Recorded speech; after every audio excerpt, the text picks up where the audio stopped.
এতিয়া result live দেখুৱাই দিম ছাত্ৰ ছাত্ৰীসকলৰ যেটো এছএছএলসি ৰিজাল্ট দি দিছে অলৰেডি আপোনালোকে জাস্ট টাইপ কৰি দিব লাগিব এছইবিএ হয় ছাত্ৰ ছাত্ৰীসকল যদি তোমালোকেও চাই আছা এছইবিএ এখানে লিখি সাৰ্চ কৰি দিবা আৰু যদি অভিভাৱকসকলে চাই আছে সেবা লিখি সাৰ্চ কৰাৰ পিছত একেবাৰে ওপৰত যেটো ওয়েবসাইট লিংক আহিব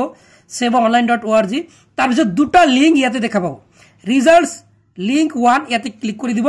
ক্লিক কৰি দিলে লগে লগে এনেকৈ আহি যাব প্ৰথম চাব ইয়াতে এন্টাৰ ৰোল ইয়াতে সিলেক্ট অপশনত ক্লিক কৰি 2025 আহিব ইয়াতে ক্লিক কৰি দিব লাগিব তাৰ পিছত ইয়াতে যেটো সেন্টাৰ কোড হয় আপোনালোকৰ সেন্টাৰ কোড বুহাই দিব লাগিব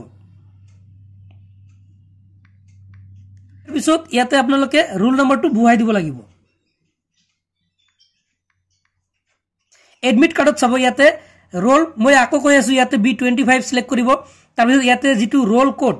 আপোনালোকৰ যেটো ৰোল কোড হয় B25 ৰ যি ছাত্ৰ ছাত্ৰীসকল তোমালোকৰ যেটো B25 ড্যাশ আছে তাৰ পিছত ৰোল কোডটো দিবা তাৰ পিছত নং যেটো আছে নংটো ইয়াতে বুহাই দিবা নংটো দিয়াৰ পিছত ইয়াতে ফাইন্ড ৰিজাল্টত ক্লিক কৰিবা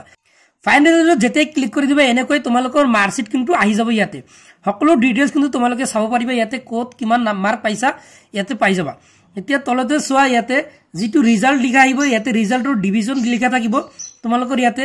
ফাৰ্স্ট ডিভিজন হলে ফাৰ্স্ট সেকেন্ড ডিভিজন হলে সেকেন্ড থাৰ্ড ডিভিজন হলে থাৰ্ড আৰু ইয়াতে যদি তোমালোকৰ ব্যাক আহি যায় তেনে ক্ষেত্ৰত ইয়াতে কিন্তু ফেল আহিব এফ আহিব ফেল আৰু ইয়াতে তোমালোকে কোড কি নাম্বাৰ পাইছে ইয়াতে কিন্তু চাব পাৰিবা এনেকৈ অতি সোনকালে ৰিজাল্ট চেক কৰক আৰু ৰিজাল্ট যদি লাগে নিশ্চয় কমেন্ট কৰক ধন্যবাদ